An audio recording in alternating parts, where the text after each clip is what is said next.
네, 여러분 안녕하세요. 집사입니다. 예수님께서 대제사장들과 서기관들과 논쟁을 하실 때 이런 비유의 말씀을 하십니다. 한 사람이 포도원을 만들어서 농부에게 맡기고 타국에 갔습니다. 그래서 이제 소출을 받으려고 종 한 명을 보냈는데 그들이 종을 잡아 때렸다고 합니다. 그래서 다른 종을 보냈는데 더 심하게 때렸다고 합니다. 그 다음 종은 아예 죽이기까지 했다고 합니다. 마지막으로는 아들을 보냈는데 이제 이 상속자를 죽이면 이 땅은 우리의 것이다 라고 생각을 하고 아들까지 죽였다고 합니다. 그래서 주인이 직접 와서 그들을 모두 멸하고 포도원을 다른 이들에게 주었다고 합니다.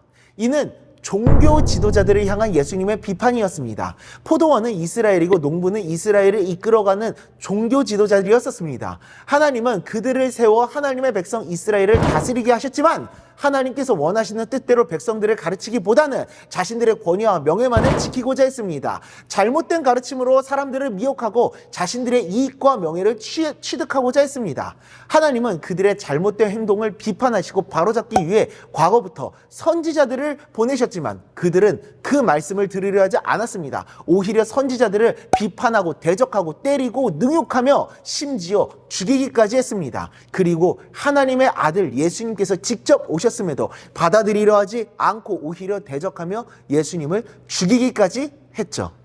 이 메시지는 이스라엘의 리더들만을 향한 메시지가 아닙니다. 바로 우리를 향한 메시지입니다. 우리도 하나님의 뜻을 외면한 채 나의 이익과 명예와 나의 영광을 위해서 살아가려고 해서는 안 된다는 겁니다. 어제 말씀드렸던 무화과 나무처럼 하나님의 사람으로서의 정체성과 사명을 온전히 수행하지 못하고 겉모습만 번지르르하고 실질적인 순종과 헌신이 없다면은 우리는 종교 지도자들과 다를 바가 없는 겁니다.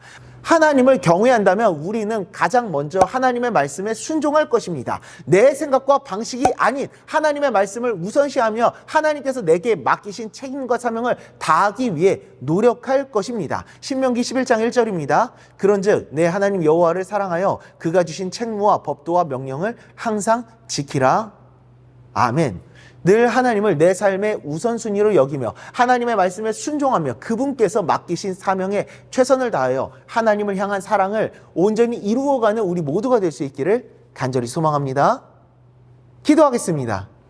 하나님 아버지, 종교 지도자들처럼 하나님의 사람으로서의 정체성과 그 사명을 잊어버린 채 죄에 빠져 나 자신의 이익과 이기심만을 위해서 살아가고 있지는 않은지 우리 자신을 돌아봅니다. 주님, 내가 하나님의 사람이라는 그 정체성을 온전히 인식하고 내 생각과 내 방식이 아닌 하나님의 말씀에 늘 언제나 순종하며 하나님의 뜻을 온전히 이루며 살아가는 그 하나님의 사명을 온전히 감당하며 살아가는 진정한 그리스도인이 되는 우리가 될 수 있도록 은혜 베풀어 주시옵소서.